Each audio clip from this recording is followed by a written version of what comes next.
Were you a big fan of Greedy's heading into the draft?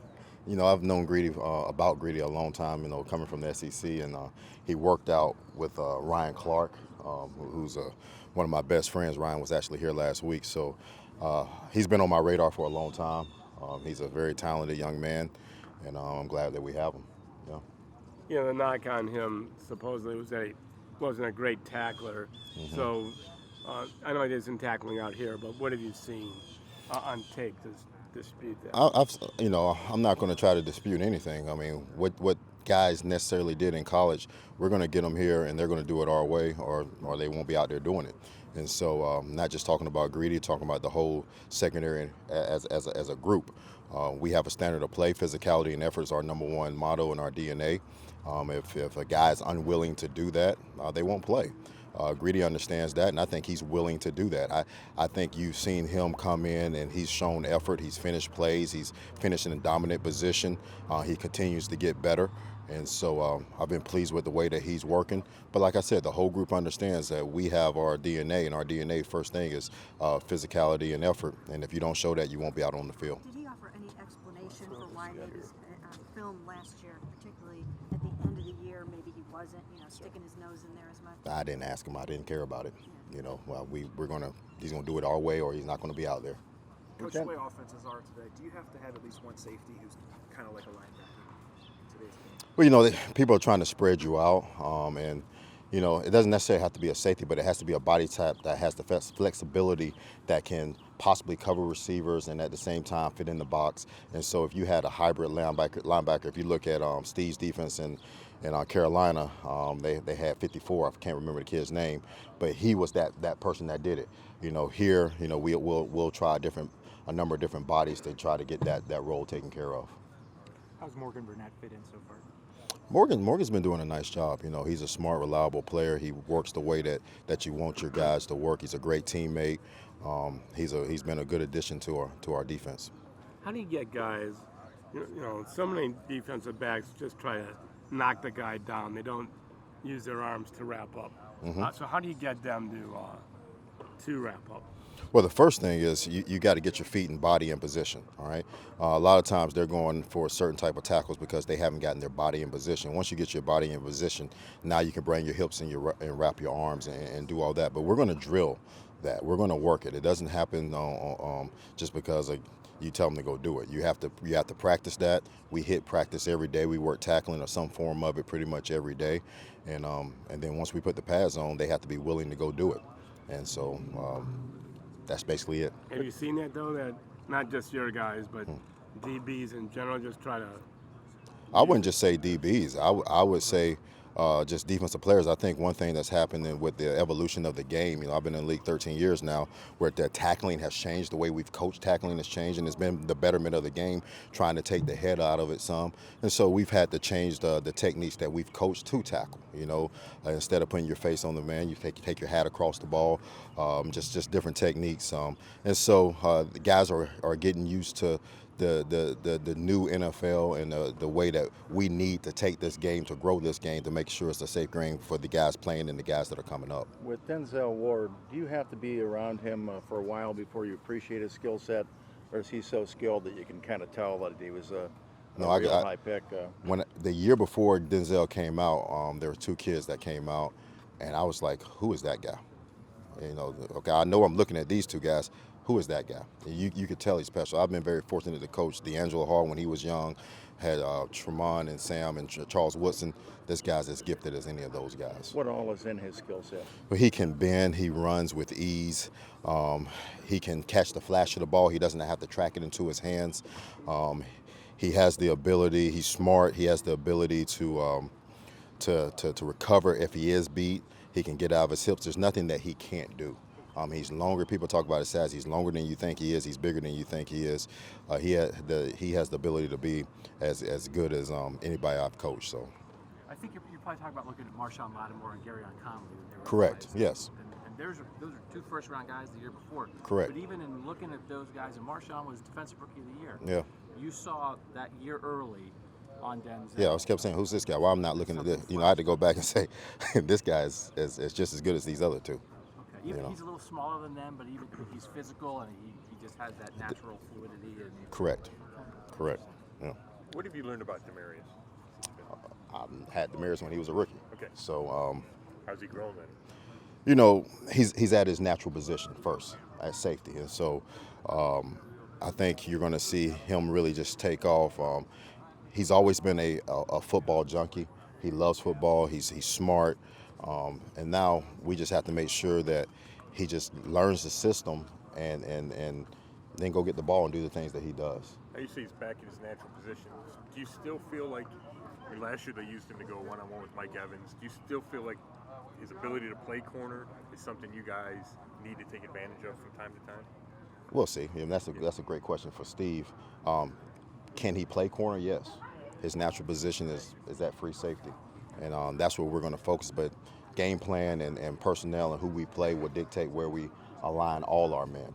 And but he does have a skill set that can go out there and do that if needed. Can you tell that he's motivated to get that next contract? I know. I don't worry about guys' contracts. That's their agent in the front office. I don't even get into that. I just worry about the football. What is your view of the depth that you're in your group, both in terms of say it again, start again, please. What's your view of the depth of your group, both in terms of guys who are candidates to start and in having enough guys to withstand injuries as the season goes along? Right now, we're in the infancy stage of this whole thing. Okay, so I'm not even worried about starters. I know I read somewhere today was.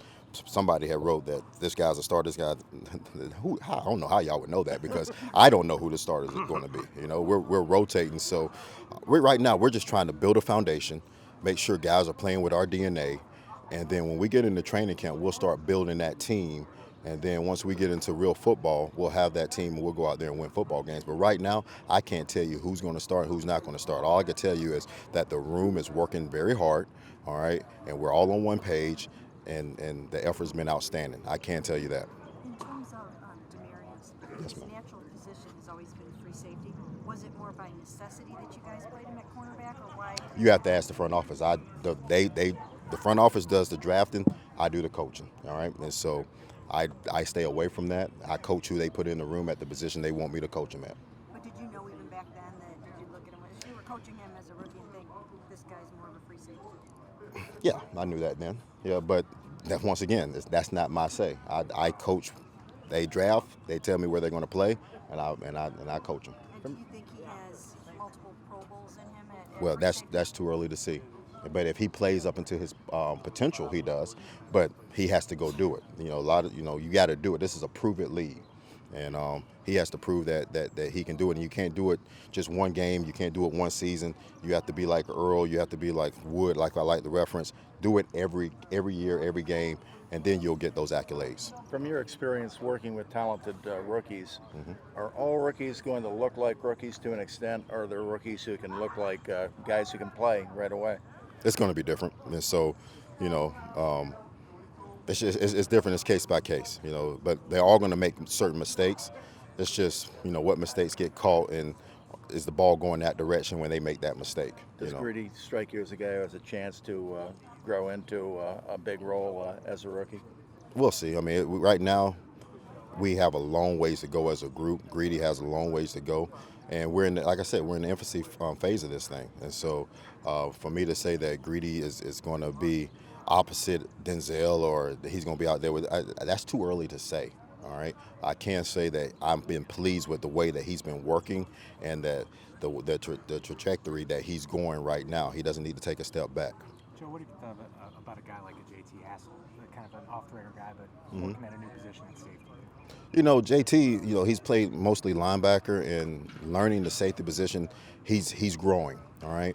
And he has a skill set. He's really, really fast. When we put the pads on, he's a guy that's going to show a little bit more once the pads come on because he's a physical man, and that's where his skill set comes. So I keep telling him, hey, when we put pads on, you can't run through people, you know, especially when 13 comes out here and 80 comes out here. Certain guys you can't run through, all right? And but that's when you're going to see what his skill set really brings us. What do you think about what he's overcome to get here? Just the Division II and A lot of guys overcome that. I mean, this is once you're here, you got to understand you're in the NFL. They brought you here for a reason. You have to know that you fit, you belong. You can't look at Baker Mayfield and be starstruck. You got to say, hey, I belong to be here with this guy. And if you are starstruck, you won't be here alone. So that's why I try to tell those guys. What are Wilkes' strengths as a coordinator? Oh, Steve, man, it's been a pleasure to work for him. You know, I had the pleasure of working for Mike Pettin last year, and he's, very organized as well. Steve is detailed, organized. He's very demanding. He's high energy. He's fun. He keeps it fun but demanding. He will call out the star players. You know, a lot of coordinators at times, they will talk over the star players and they will look at somebody else. He does not do that. If Denzel messes up, if Miles messes up, he calls on him. If I mess up, hey, Joe, this is not how we're going to do it. He doesn't care. He doesn't care if it's coach, player, what have you. And I respect that. That's why we're going to have a good defense, because we have great leadership coming from that position. So I'm excited to work for him and make sure that I put a product out there in my area that is what he wants to see. What does that do for the team if the guy in charge is willing to call out the best guys and not treat them any differently? To me, it holds everybody accountable, all right? You're not, just because you're a 10-year vet, you don't get away with anything, all right? We have a standard. Our standard is the standard, okay? All right? If you're not going to run to the ball, if you're not going to show effort, well, go sit on the sideline. Doesn't matter who it is. And that's the thing that these guys had to understand. And they bought into it. Some guys didn't do it early on, all right? But they've all bought into it. We've had some very good practices from an effort standpoint. And that all comes from Steve Wilkes, and the things that he's instilled in this defense from a mentality standpoint. I know it's early, but It looks like you have a lot of guys that are ball hawks, that get their hands on the ball, intercepted. And, is that a real huge point of emphasis for you? For me, yeah, the only thing I will say about my time in Green Bay is we intercepted in 10 years more balls than anybody else in the league in those 10 years.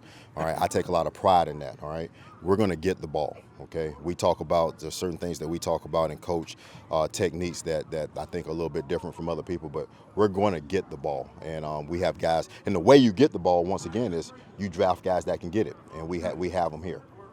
They've done a good job of getting guys that can do that. All right, we got to practice. Last one here. Go ahead. I know it's early, but is Whitehead showing you that he has the kind of flexibility you guys are looking for? Somebody who might be able to play some nickel and some safety? There's no question. Jermaine, I had him last year in Green Bay. He was the most, I'm not going to say, I'll say it, I really don't care. He was probably the best, played the safety position the best for us last year at Green Bay. Now, we didn't play very good defense, but he was a very important part of what we were doing, and he's going to be a very important part of what we're doing here, and so he's valuable, he's smart, he's tough, he's physical, he can play close to the line, he can cover tight ends. I've been pleased with what he brings to defense.